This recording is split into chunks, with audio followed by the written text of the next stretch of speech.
Irinig sa susunod na programa ay hindi sumasalamin sa himpilan A-Tribe Media Broadcasting Network maging sa pamunuan nito. Bagkus, ang mga komentaryo at pagpuna ng mga host at panauhin ng programang ito ay galing sa kanilang sariling pananaw, opinyon, paniniwala at kaugalian at hindi idinikta ng A-Tribe Media Broadcasting Network. Maraming salamat sa inyong patuloy na pagtangkilik. At saka bilib ako sa'yo. Kasi minsan parang nagagalit yung babae sa'yo, pero hindi mo pinatulang, cool ka lang. Ang ganda ka, kung tira mo ka ako yung si Percy ka, ako magaling talaga. Pero talagang kaka ko, maganda ka makiharap sa tao. Congratulations, babati lang ako sa'yo at more power. Keep it up. Magandang yuma. Percy, Lapid, fire! Percy, Lapid, fire! Tapang mo'y kakaiba, walang takot sa pagbira. Oh yeah! Oh yeah! Kapag mayroong anomalya, ibubulgar na talaga. Oh yeah! Oh yeah! Mga kurap sa gobyerno, ibibisto ng walang preno, maging ikaw man ay politiko. Artista man o kahit sino, pasasabugin ang baho mo. Sa lapid fire, walang sinisino. Percy, Lapid, fire! Makapal man ang iyong mukha, sa lapid fire, di uubra. Oh yeah! Oh yeah! Kahit pader, ginigiba, basta't mali, binabangga. Oh yeah! Oh yeah! Mga kurap sa gobyerno, ibibisto ng walang preno, maging ikaw man ay politiko. Artista man o kahit sino, pasasabugin ang baho mo. Sa lapid fire, walang sinisino. Percy, Lapid, fire! Percy, Lapid, fire! Percy, Lapid, fire! Percy, Lapid, fire! Percy, Lapid, fire! Percy! Ang balitang ito ay hatid sa inyo ng Hataw. Number 1 sa balita, basta tabloid, Hataw!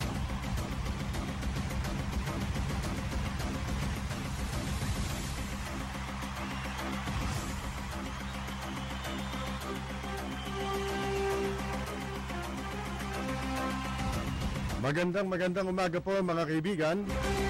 Muli po kaming mag-aanyaya hanggang alas 10 sa pagtatanghal ng ating palatuntunan.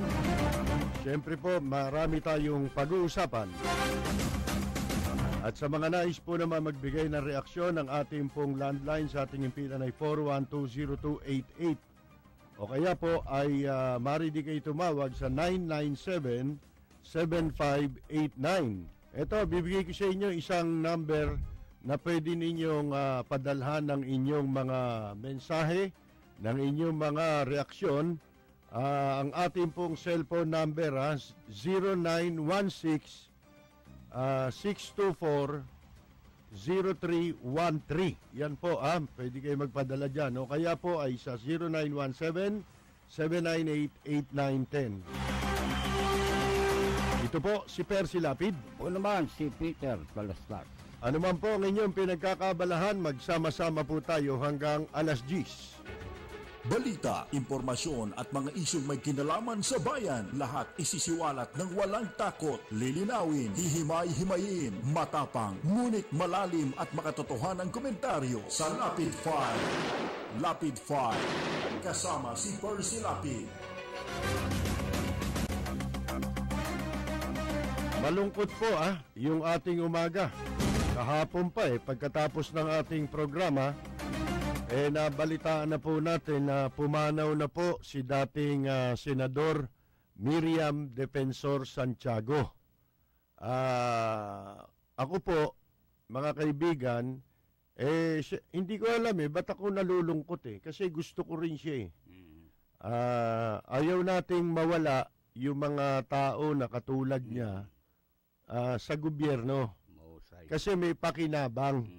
Nakikinabang tayo, especially ito pong si Senator Miriam, alam naman ninyo yan, pagdating sa rule of law, yan ang bunganga niyan sigurado hindi tayo pababayaan Merong magbabantay sa rule of law, mga kaibigan, sa ating saligang batas. Bagamat marami rin na nagagalit sa kanya nung araw, siyempre, yun yung mga yung mga hindi kursunada. Yung magtagumpay ang rule of law sa ating bansa. Alam niyo ba't ako nanghihinayang? Dito ko po sana inaasahan ang magagamit ng taong bayan ang kakayahan ni Senator Miriam Defensor Santiago, ang kanyang husay, talino, mga kaibigan, especially parang hindi nalalayo na siya ang version ni Duterte sa lalaki. Mga kaibigan, halos magkaano yan magkapareho ng version magkahawig. Marami, hindi nga nagmumura si Miriam, pero mga kaibigan, yung mga pamamaraan ng pananalita at saka yung pagdating sa rule of law, doon po, pareho natin silang hinahangaan. Sa totoo lang alam ba ninyo sa tagal natin sa media, unang-una po akong nakatikim ng libel bilang media man, mga kaibigan. Si Miriam po ang nagdemanda sa akin. Noong siya nakaupo pa na commissioner ng Bureau of Immigration. Medyo kinabahan tayo nung mga panahon na yun kasi si Miriam, panahon yun ni Cory bagong commissioner siya sa immigration, siguro mga nakakaisang taon pa lamang. Idinimanda ako ni Miriam noon. Dahil meron akong pahayagan noon na weekly. At nalathala doon yung mga, siyempre, yung tungkol sa immigration, dinimanda po ako ni Miriam, 2 beses po yun. Medyo, yun yung kasi first time natin na madimanda, medyo ninervyos tayo dahil si Miriam noon, dating judge. Siyempre, alam naman niyo yung mga nandyan sa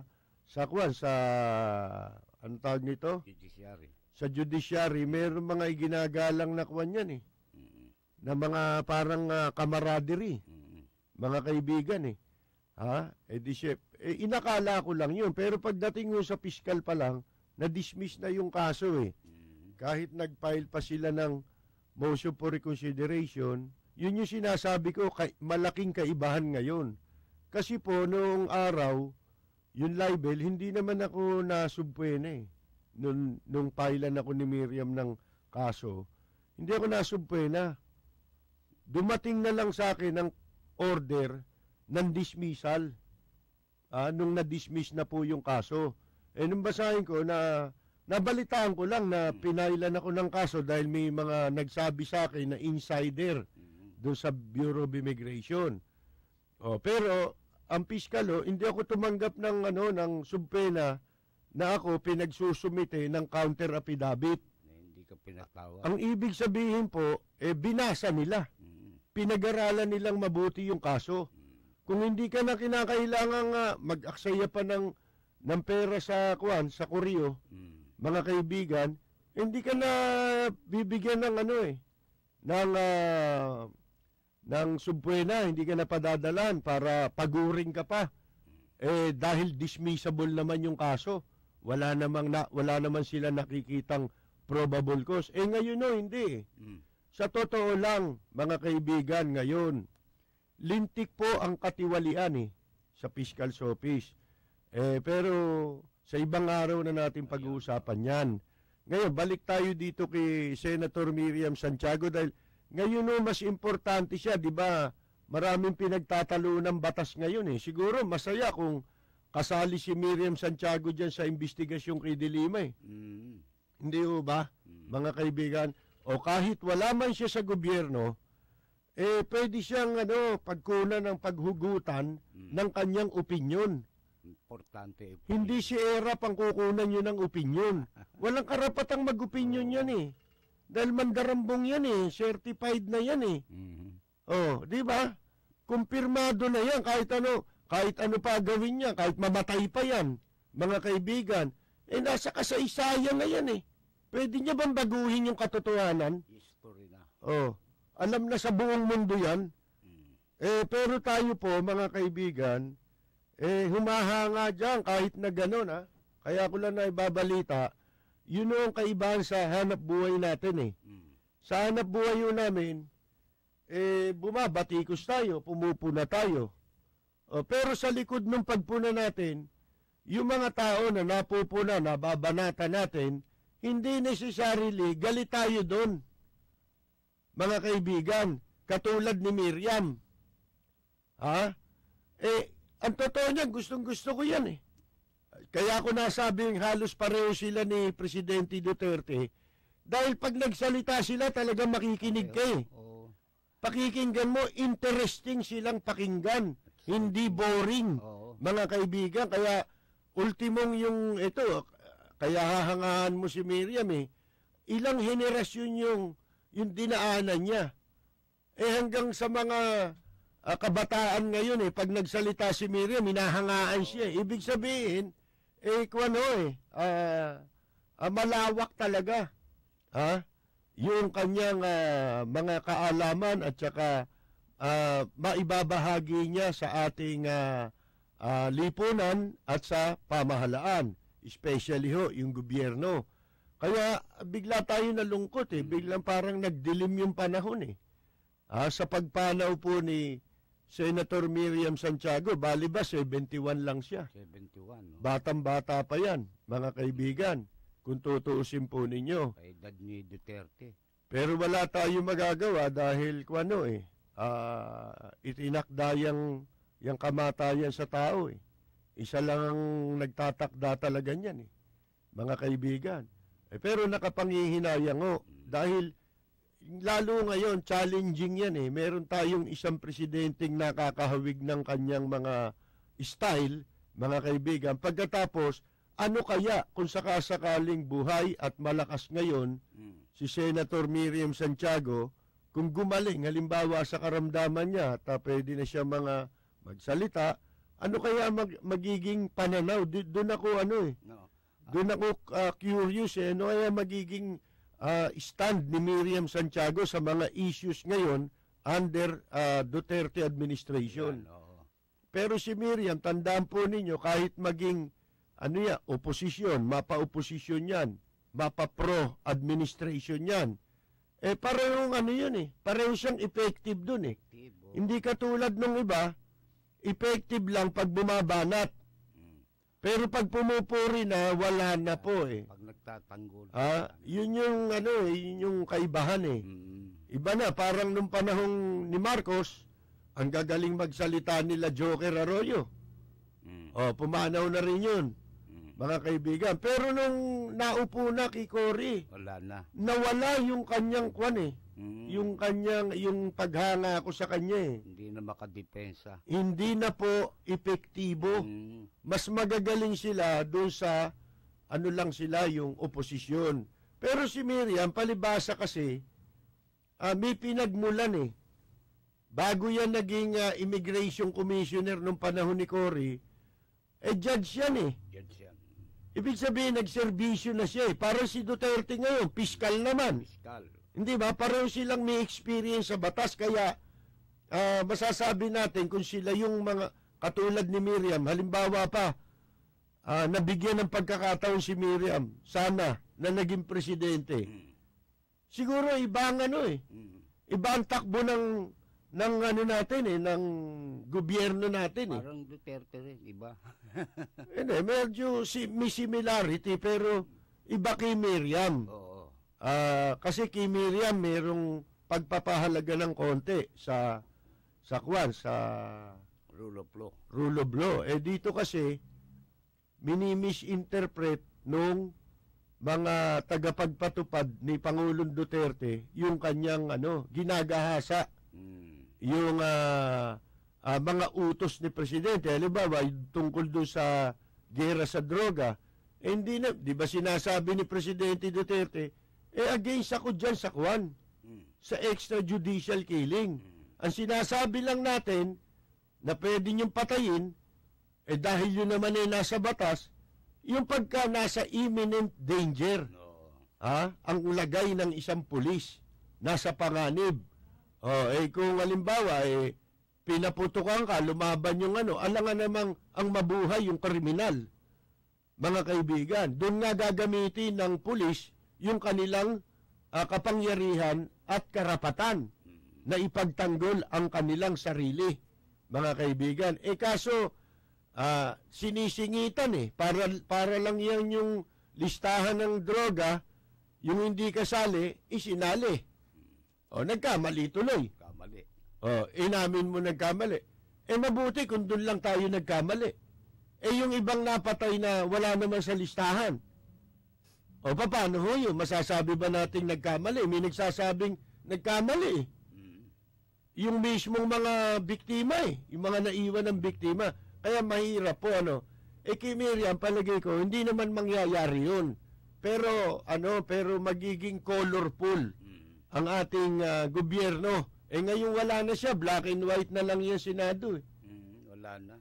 Sa totoo lang, kahit di na siya senador, binibilang mo pa rin siya sa Senado. Dahil wala nang ganyan, paano, itsura ngayon ng Senado? Lalo yung mga babaeng senador dyan. Ang pinag-aawayan, walang kwenta.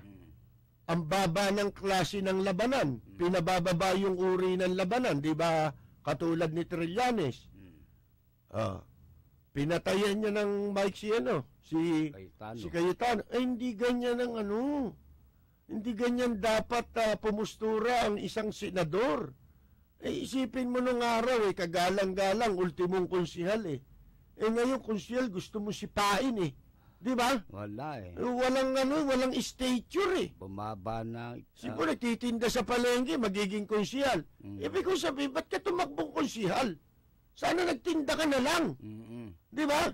Sana kung nagkonsihal ka, dinala mo sa konseho yung interes, pagmamalasakit mo sa interes ng pinagmulan mo. Hindi, pagkakakwartahan ng inatupad mo, nung maging konsehal ka maging congressman ka di ba, tanungin ninyo lahat ng mga party list ngayon, kung sino-sino kinatawan ng mga kawatan na yan mga kaibigan, wala namang naibigay na na benepisyo dun sa mga sektor na sinasabi nilang pinanggalingan nila. Di ba yung isang tumistigong bilanggo, nagtaka siya bakit sa pork barrel kokonti yung kinasuhan ni Dilima, nakulong. Samantalang yung kanila mismong party list na kumakatawan sa welfare and interest nitong mga bilanggo, mga kaibigan. Wala namang ginawa kaya hinahanap niya yung yung pork barrel sa napunta yan. Yan po, magiging iba yan. Hindi, sa palagay ko kay Miriam, dahil meron siyang imahe na gano'n mga kaibigan, graph buster. Sa katotohanan lang, yun yung unang naging pamagat niya nung siya naging commissioner ng immigration. Tinawag siyang graph buster. Palibasa ng mga panahon na yun, puro papuri ang inaabot ni Miriam. Para akong nag-iisa sa namamana sa dilim na mag-isa ko, bumanat kay Miriam noon. Kaya siguro nadimanda ako, di ba? Dinimanda ako ni Miriam. Hindi niya asahang merong ganun. Pero sa totoo lang, personally, dun sa trabaho namin, mahirap po yun yung hindi mo kasi pwedeng isali sa yung pagtatrabaho, yung paghanga mo lang sa isang tao. Kailangan mga kaibigan, kung hindi ka man o kung mahanga ka man dyan, kailangan nakikita mo rin yung pagkakamali. Yun yung sinasabi din ni Presidente Duterte, abay, wag niyong anuhin yung mga media. Kayo mga may sapak sa ulo na supporter ni Presidente Duterte. Kinukuyog. Mga mangmang naman kayo sa issue, kung ano-ano pinagsasabi ninyo. Pagka yung nakabuti kay Duterte yung sinabi nung araw ng magnanakaw na si Erap, ba niya, mabuti pa si Erap, ganito, Yun. si Jinggoy. Yun ang mali. Baka akala ninyo, ginagawa ninyong tama yung mali. Tama man yung sinabi niya nung araw, hindi nangangahulugang hindi siya walang hiya. Oo. Hindi nangangahulugang hindi na siya magnanakaw. Ganun ang lumalabas ngayon Look who's talking. Ganun. Isipin mo yan, isang buong pamilya, ang kaso puro pagnanakaw. Magbabalik po tayo pagkatapos lamang ng ilang saglit. Manatiling nakatutok sa DZRJ 810 AM, 8 Media at 8 TV, Cable Link Channel 7. This is 8 TV.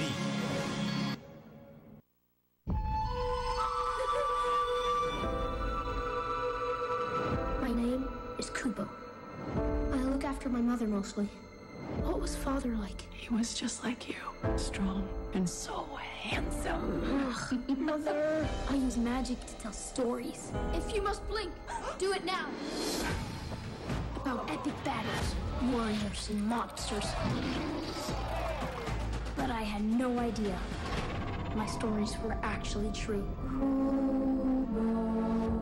We've been looking for you for so long. Mother! Kubo, you must find your father's armor. It's your only chance. Kubo! Who are you? Your family is very powerful. Your mother used her magic to save you and bring me to life. I'm here to protect you, Kubo. And that means you have to do as I say. Don't mess with the monkey. Have you seen this crest before? Of course. This is a miracle. I have found the son of my master.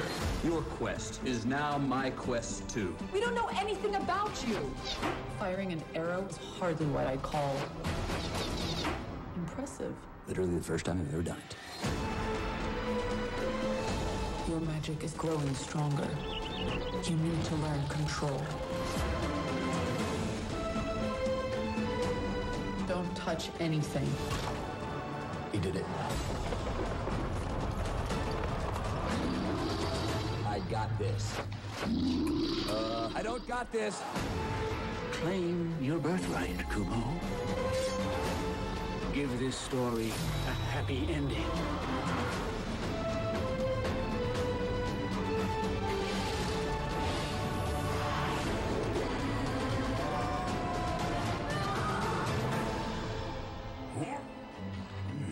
Do you need a little help? No.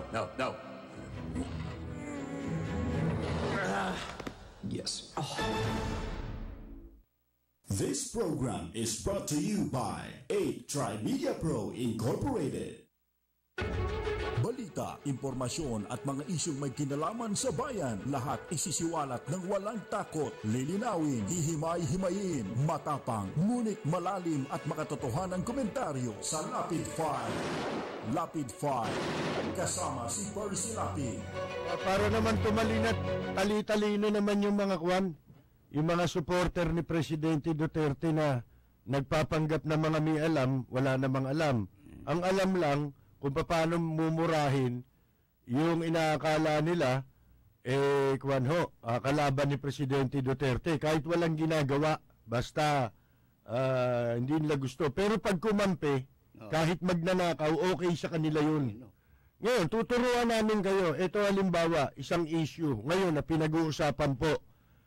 Mainit na mainit itong tungkol dyan sa investigasyon ng Kamara sa pagkakasangkot po ni suspected illegal drugs protector Senator Leila de Lima sa sa Bilibid, yung droga dyan sa Bilibid. Ngayon, eto, merong sinasabi, balak, na ipalabas sa susunod na hearing yung pong dalawang issue ito na iaabangan natin. Yung tungkol sa sex video ni De Lima. Sabi ni Secretary Aguirre, balak yata nila na ipresenta yan kung ewan ko kung ano ang dahilan para ipakita yan. At hindi rin natin alam kung itong sex video na ito na tinutukoy na ipapakita rin sa Kongreso, ito rin yung kalat na kalat sa Facebook na napanood din ng marami. Mga kaibigan, di natin alam. Ngayon, yung isa pang issue ay yung tungkol nga doon sa kay JB Sebastian na posibleng tumistigo na ito sa susunod na pagdinig. At ano ba ang nangyari doon po sa Bilibid, na ayon sa kwento niya ngayon at ng kanyang abogado, mga kaibigan, ito pa lang si JB Sebastian, nung nangyari yung rumble sa loob ng Bilibid, nanonood siya ng TV doon sa isang common area sa lugar na pinangyarihan.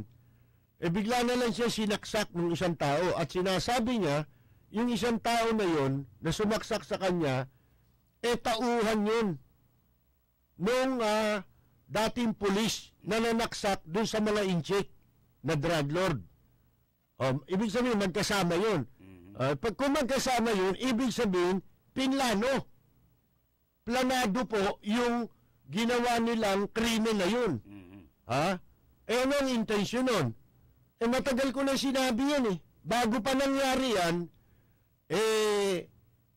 sinasabi na natin na dahil nga nasukol na si Senator Leila de Lima, wala siya maipaliwanag tungkol sa pagkakasangkot sa kanya, na itinuturo na siya ng marami,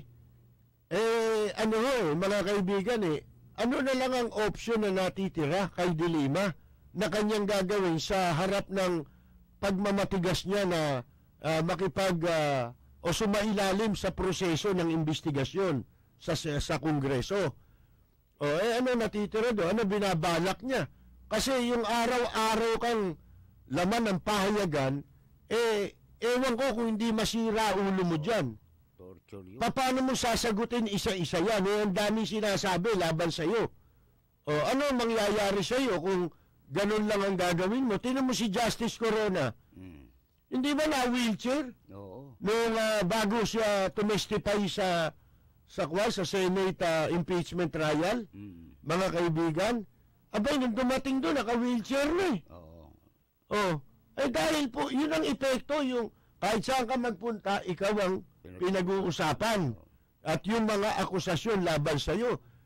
Ang pinakamabisang pwede mong maging hakbang doon kung talagang malinis ang konsensya mo, katulad ng sinasabi ni Leila de Lima, ang pinakasimpleng, pinakamadali, yung umarap ka doon sa Kongreso para magkaroon ka ng fair opportunity na sagutin mo yung mga sinasabi mong ayon sa iyo hindi mga totoo. Ba't iniiwasan mo yun? Sino nagpaparusa sa sarili mo kung masira ulo mo? Abay, ikaw yun. Kasi tumatanggi ka sa pagkakataon para sa iyo. Alam nga namang itigil yung investigasyon dahil ayaw mo lang pumunta. Katarantaduhan na yan. Hindi ba? Yan ginagawa ng Kongreso, proseso yan. Lalo-lalo na ipinakita nila dyan sa investigasyon na yan. Ito, kakaibang investigasyon, ito ang dapat na maging basihan ng ibang mga gagawing investigasyon. Yung manner kung paano nila hinandle ang investigation nang hindi magulo. Maayos na investigasyon. Dapat, yan ang tularan.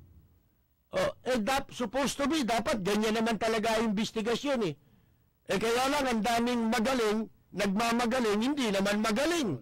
Ang daming nagmamarunong, hindi naman marunong.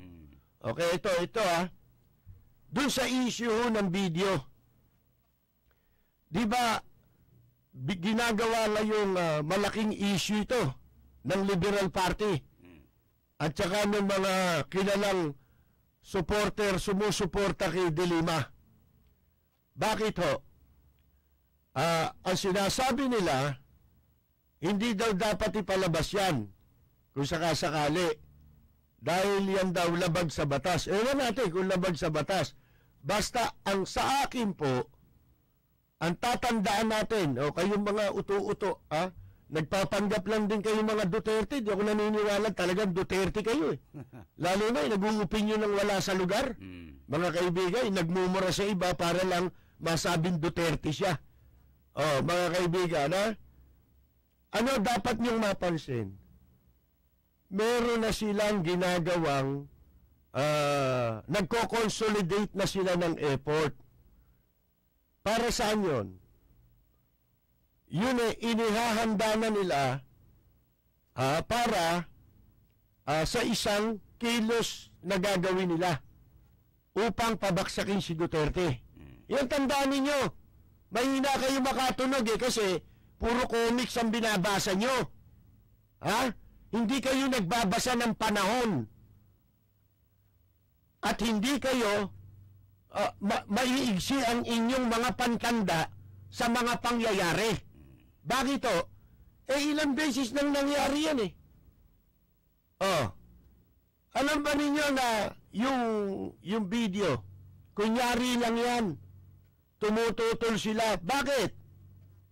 Di ba si De Lima mismo ang nagsabi nung una pa na wala siyang sex video?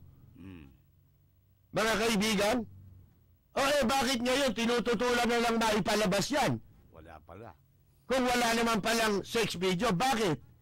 Kunyari lang yan. Para meron silang pagkakataon, mga kaibigan, yung pahabain ng istorya.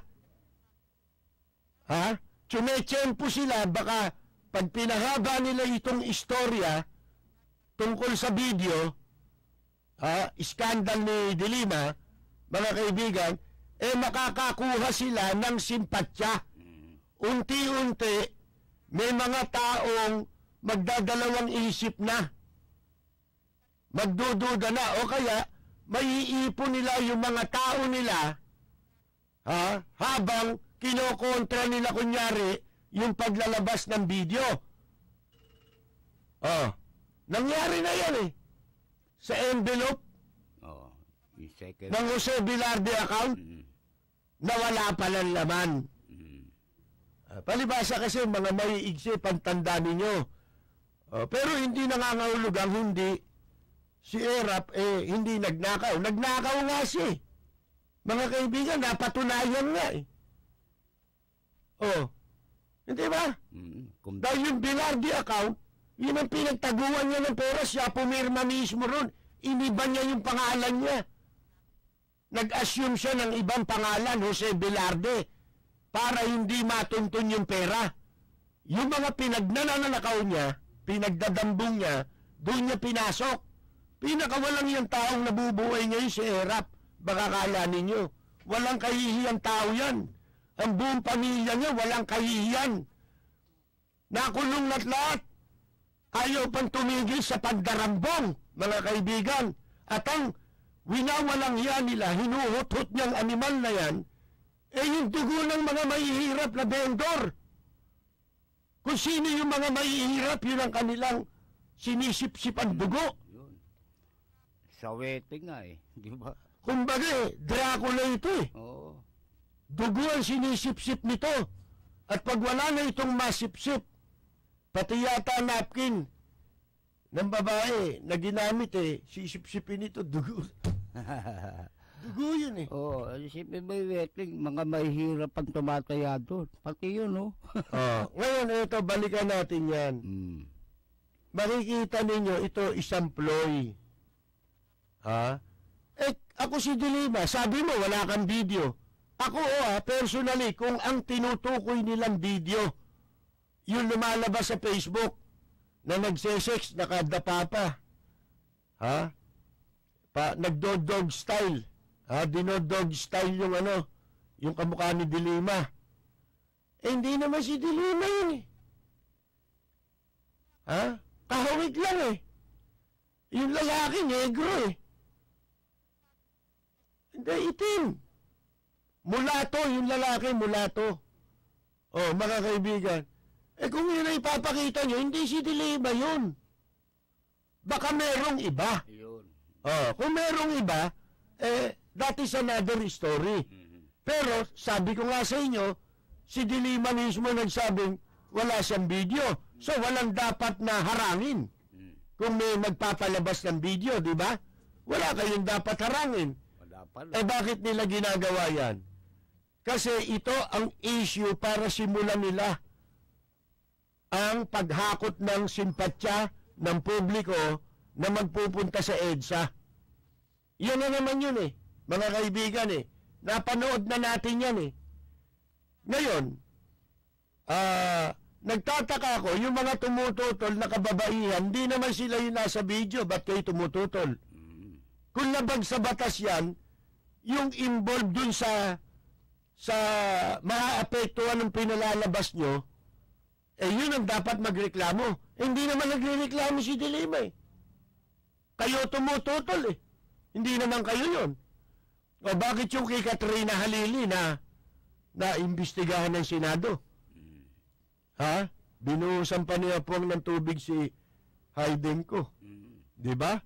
Ang ganda pa. Yun talagang ano yun ha. Itong kay Dilima, granting for the sake of argument, halimbawa lang ito. Halimbawang may video yan, panonoorin niyo ba? Ha? Ako manonood ako ng video, sex video, si Dilima panoorin kong karakter. Yak! Mga kaibigan, di ba parusa yun? Human rights violation yun, mga kaibigan. Kung yung ipapakita ninyo, sex ni Dilima. Hey, naku, nakakadiri. Hindi mo ba? Sana kung si Jennifer Lopez yan. Di ba? Si Katrina Halili, nakita mo naman, lintik. Hindi ko makalimutan yun hanggang ngayon eh. Yung napanood ko kay Katrina eh. Lintik eh, ha? Jack Hammer eh. Masayaw pa eh. Lahat po eh, talagang pandigmaan ng labanan eh. Mga kaibigan. Nag-elisip eh. Gera ho, yung sinabakan na yun ni ano ha? Yung video ni ano, yung napanood mo, na hindi naman pala si Dilima. Walang kwenta. Yun nga, pareho yun. Hindi ako nanonood ng ganon. Ang pinanonood ko yung sex video ng tao. Wala akong panahon sa ganyan. Yan ay human rights violation kung tutuusin nyo. Ipanood sa iyo yung ganon. Hindi ba? Paglabag sa karapatang pantao ang kaso nyo dyan. Hindi yung sinasabi ninyong violence against women. Yan eh, kung talagang totoo na may video si Dilima, ang magiging kaso nyo pag pinalabas nyo yan, matatambakan kayo ng human rights violation. Magbabalik po kami pagkatapos ng ilang paalala. Manatiling nakatutok sa DZRJ 810 AM, 8 Media at 8 TV, Cable Link Channel 7. This is 8 TV. I saw her. I saw her from the train. How could you be so What happened that night? Tell me the truth.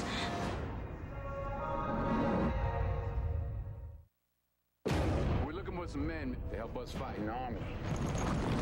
How many you got so far?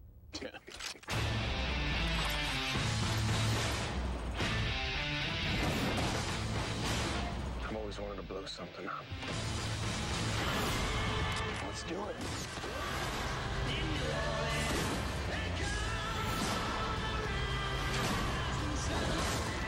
Pick it up!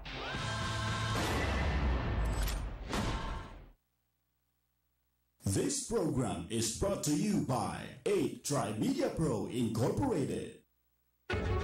Balita balita, impormasyon at mga isyong may kinalaman sa bayan. Lahat isisiwalat ng walang takot, lilinawin, hihimay-himayin, matapang, ngunit malalim at makatotohanang komentaryo sa Lapid 5. Lapid 5, kasama si Percy Lapid.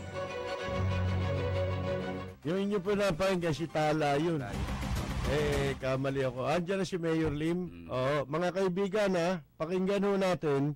Tinawagan natin si Mayor Alfredo Lim para naman makunan po natin siya ng kanyang reaksyon tungkol po sa pagpanaw ng ating pong pinakamamahal na senadora Miriam Defensor Santiago. Magandang umaga po, Mayor Lim. Magandang umaga sa iyo, Ka-Percy, at yung mga kasama yan sa ating mga kababayan. Opo, kasi natatandaan po namin, bukod sa nakasama niyo yata sa Senado, itong si Senator Miriam Santiago, nung araw po, di ba, muntik na kayong magkaroon ng tandem na tatakbo kayo magkasama ni Miriam Santiago sa ticket? Oo, tama yun. Nung tatakbo siyang presidente, kinausap niya ako kung pwedeng makatandem niya ako as Vice President. Opo. Wala naman tayong hilig sa politika noon. Oho. Ang sabi ko sa kanya, all my life was devoted to law enforcement, ano? Oho. Wala naman ako experience sa politika kung pwede, humanap ka na ng iba. My apologies. Kaya ang nakuha niyang katikit noon, si Senator Magsaysay. Kaya silang dalawa naging magkatandem, pero ako unang niyang inadok. Meron mo bang panahon na nagkasabay kayo ni Miriam Santiago sa Senado? Oo. Nung naging senador ako, nung 2004, ano? Opo. Nakasama ko siya alam mo, magaling na... Hindi lang magaling na tao yan, hindi magaling na senador. Lahat ng senador, kamukha ng dedikasyon at devotion sa public interest, sa public service, na kamukha ni Senator Miriam Santiago. Titino itong bayan natin. Malaking pagbabago mangyayari kung lahat kamukha ni Senator Miriam. Ako nga po, Mayor, nanginayang kasi ngayon natin gustong makitang yung magiging stand ni Miriam on issues sa ilalim ng kasalukuyang administrasyon. Kasi itong si Miriam, mapa-oposisyon yan, mapa-administrasyon yan. Parehong kailangan siya, effective siya sa pareho kahit na sumusuporta siya o tumutulig siya sa nakaupong administrasyon.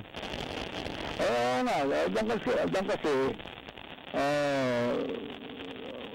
sa pagkakatanda ko walang ginagawang pag-aabuso si Senator Miriam sa kanyang katungkulan. Opo. Bagkos, siyang kalaban ng mga involved sa graft and corruption, involved sa pang-abuso, involved sa mga alam mo na, mga nagnanakaw sa gobyerno. Opo. Ang kwarta ng bayan, yun ang talagang kinakalaban niya kaya sayang na nangatay. Ngayon, Mayor Lim, meron ba tayong masasabing balita naman tungkol po doon sa inihain ninyong protesta sa Commission on Election kaugnay ng nakaraang eleksyon? Pending yung reklamo natin, nasa Comelec, hindi ko alam kung kailan magkakaroon ng desisyon. Opo. Nagreklamo tayo dahil nga sa alam mo naman, ang daming lumabas na balita doon. Opo. Na mayroong mga ginawang paglabag sa batas. Kaya bahala ang Comelec. Opo. Na demisisyon kung may basihan yung ating reklamo, wala, mahirap mag-comment unang-una, baka sabihin pinangungunahan. Hindi sa pinangungunahan, hindi ini-influencean sila. Opo. Diba? Opo. Dapat no-comment tayo dyan. Let it be decided on the merits. Mayor, kanina, nabanggit mo si President Duterte, no? Opo. Palagay ko, kung buhay pa si Senator Miriam, hindi siya makapagsasalita ng labang kay President Duterte. Aha. Dahil pareho sila ng hangarin na magkaroon ng pagbabago sa ating bansa, sa Pilipinas, malipon yung mga sa graft and corruption, alam mo na yung mga nag-aabuso. Opo. Kinakailangan lahat na nanunungkulan sa pamahalaan. Lahat, lalahatin ko na. From the highest to the lowest. Dapat tuparin nila yung kanilang sinumpaan tungkulin na maglilingkod sa bayan ng walang anumang pasubali, kundi for the highest interest of the country.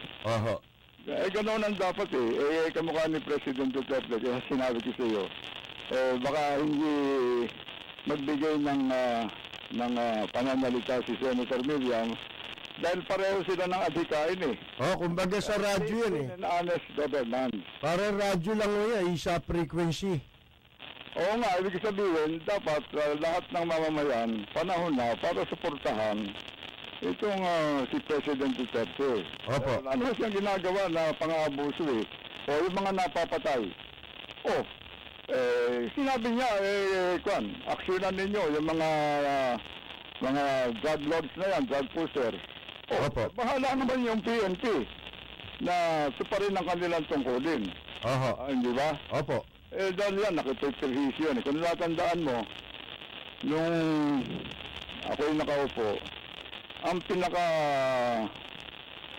hindi naman natin masasabing tanyag yung pinaka notorious na smuggler at drug pusher, yung Pepe Oison. Opo. Hindi ba nung ako'y naupo sa NBI, pinatrabaho ko yan, yung si Pepe Oison. Yan, na-pick up sa Cubao, nung dadali nila Senator Barber. Si Senator Barber, yung namatay. Opo. Nahuli yan sa Cubao yung mayroong billiard exhibition. Nag-o-offer ng 100,000. Wag na siyang daling sa NBI. Ayaw pumayag ni Barber. Dahil sabi ni Barber, utos ni Mayor din, hulihin ka. Dahil meron siyang pinapatay na reporter dyan sa Makati. Si Tim Olivares. Yun, yung Olivares. Opo. Hindi siya mahuli-huli. Lagi palang may dalang 100,000 yun. Opo. Kaya kung meron sisitang pulis o sino man na law enforcement agent, yun, pera. Kamukha nang in-offer kay Senator Barber. Hindi naman tinanggap. Opo. Kaya nung ayaw tanggapin, siguro na-shock si Pepe Oison dahil sanay siya na lahat na sumisita sa kanya na tumatanggap Opo. Bakit ito ayaw? Tsaka ayaw niyang madala sa NBI. Sinunggaban niya yung baril ng isang police ni Barber, natural, babarilin siya. Tsaka ako natatandaan mo, Ka-Percy. Opo. Yung 10 pinakamalalaking wetting lords. Opo. Wetting lords, inutos sa akin the late President Corazon Aquino. Na bakit itong mga wetting lords nito hindi mahuli-huli. Binigay sa akin ng order. Ni-round up ko yung 10 mabibigat na wetting lords. Opo. Sa buong bansa. At saka nung panahon po na yun, Mayor Lim, nababasa yung mga pangalan ng mga gambling lord na yan sa periodiko, pero wala ho silang muka. Nagkaroon lang ng mukha yung mga yan nung magsisurrender na sa NBI nung panahon po ninyo. Hindi nga, alam ang ginawa ko noon. Kasi marami rin connection yung mga yan Pag pangkaraniwan, mag-a-apply ka ng search warrant. Pagdating mo doon sa bahay nila, sa Pampanga, wala na. Wala ka na makukuha doon. Kasi may nagtitip sa kanila kaya ang ginawa ko noon nasa NBI, lahat ng mga NBI sa iba-ibang region pinapunta ko sa NBI alas 11 ng gabi. Walang nakakaalam kung bakit. Saka nga sila, ba't nagre-report tayo? Ba't alas 11 ng gabi? Yun nga, nagbigay ako ng briefing, alas 11. Mga 30 minutes lang. Meron na silang kanikan yung direksyon, bawat grupo. O itong mga bahay na ito, re-ready nyo, kinakailangan makuha itong mga waiting lord na ito. O kaya yung malalaking waiting lord, isa yung mayor sa Palawan yun eh. Sa Laguna. Sanchez, tanda ko ng pangalan. Hindi ba may pinapatay pa yon yung Magnobio? Di ba? Isa sa waiting lord yun sa Laguna, Quezon. Yan sa Pampanga, yung number 1 dyan, yung sa Bulacan. Lahat pinag-uhuli namin eh. Lahat naman nahuli. Lahat nadimanda. Ibig sabihin, ngayon, nababasa natin sa dyaryo, may announcement ng PNP. Mga sa loob daw ng 3 buwan, kakampanyahin nila yung gambling dog. Opo. Ba't ina-announce ba yun? At saka, mag-iingat na yun. At saka, between now, hanggang maka 3 buwan, pwede pa pala. Maglalaylo muna. Dapat gumawa na sila ng paraan kung paano simultaneously. Sabay, ready na mga bahay na mga, alam naman sa mga probinsya kung sino yung waiting lord eh. Tsaka parang sinabi na rin natin na, sige, 3 buwan, pwede pa kayong mangolekta. Yung mga kumukuha dyan sa pasugan. Huwag naman tayo magsalita ng negative, ano? Basta sinasabi natin, sana magtagumpay sila. Sa kanilang mga kampanya, huwag na sanang ina-announce. Tinetelegraph. Nakapagkahanda eh. Kung ikaw, wanted ka. Sinabi, bigyan nga, sige, sa loob ng tumpan, ulihin ka namin. Anong gagawin mo? Tatago na tayo. Magtatago ka na. Di ba? Kaya, pero by and large, maganda rin ang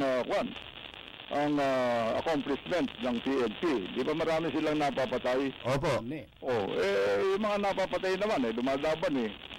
Yung iba, nagsususpecha. Hindi, kaya kung suspect lang niya yun eh. Speculation lang niya yun eh. Para yung mga pulis na talaga nagre-raid sa mga lugar, yung mga wanted. Ito naman mga tao talaga mga pusher o kaya involved sa drug syndicate. Kaya sila hinuhuli. Diba? Wala namang good citizen na re-raidin yung bahay, papanikin yung bahay. Wala pa naman ganun eh. Pero itong mga napapatay o nahuhuli, at saka katunayan, ang daming sumurrender, di ba? Ang di lang maganda dyan, Mayor eh. Undercap na alam nitong mga taong ito na hindi sila sasantuin, kaya sumusurrender. Pero nung panahon ninyo, kayo nag-umpisa niyan, yung ganyang malawak na kampanya laban sa illegal na droga sa Maynila.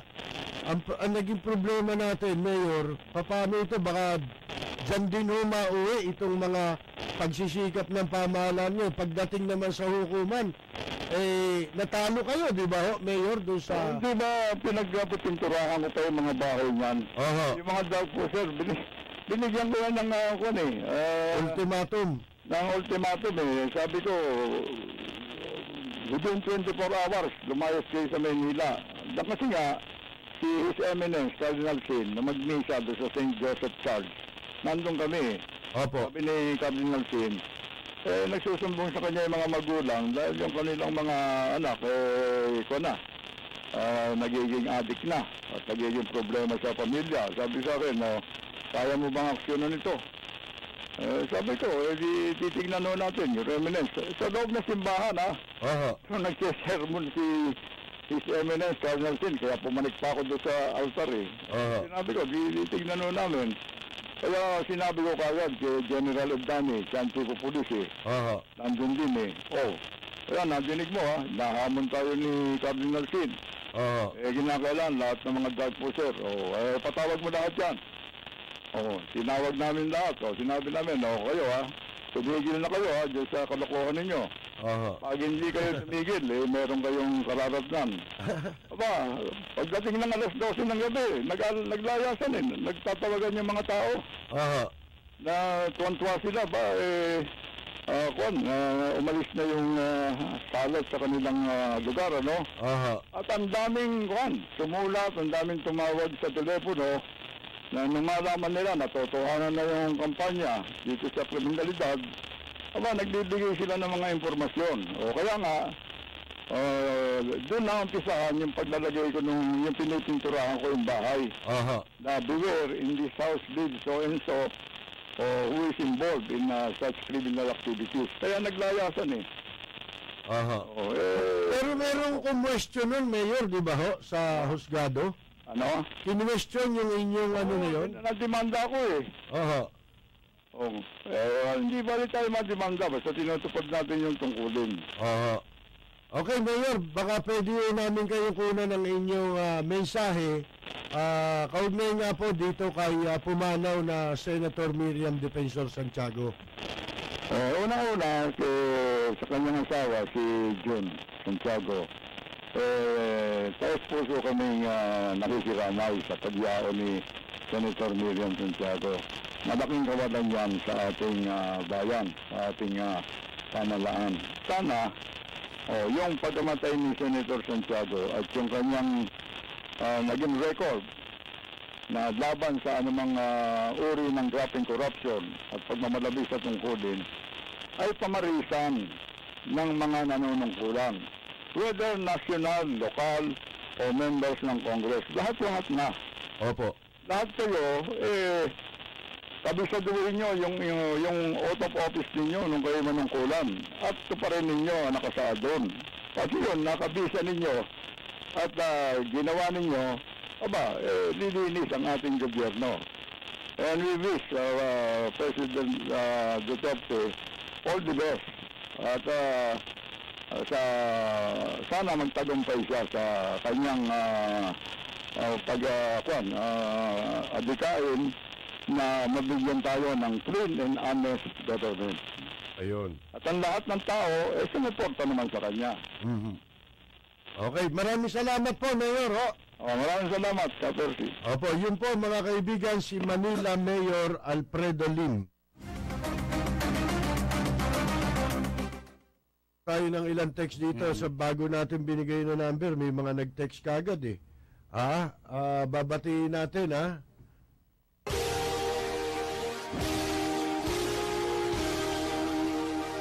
binabati po natin si Jeffrey Olivar, birthday niya sa October 1. At lagi daw po nakikinig sa atin. Yan ay pinarating po ni Ed Pareño ng Cavite. Para sa nagdiriwang ng kanilang karawan, happy birthday ang bati ko. Ang bati namin sa iyo, nawa ay lumigaya ka.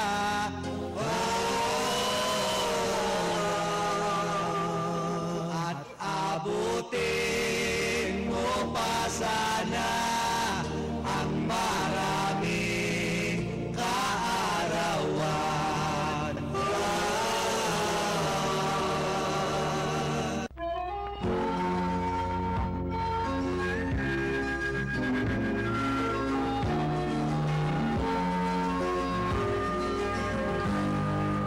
Bayan ko ay isa ang lahi, dito'y wala ang pagkukunwari. Hindi panagay, sadyang kilala sa daigdig, may pagkakaisa sa bawat nais.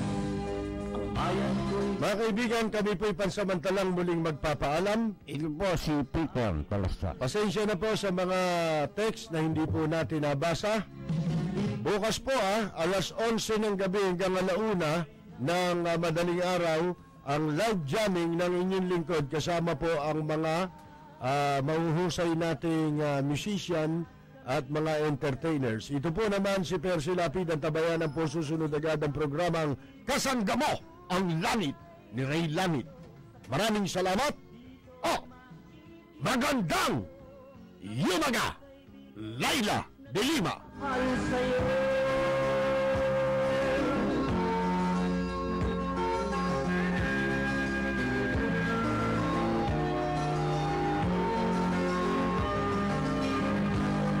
Ang bayan ko'y punong-puno ng laban.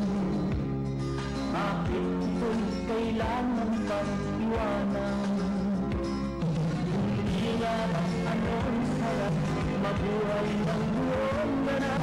Sa bayan mo, sumapit man yaong wakas. Dito sa bayan ko, lahat kami pantay-pantay. Walang nang aabit, ang pag-ibig ay tunay. How much is that doggy in the window?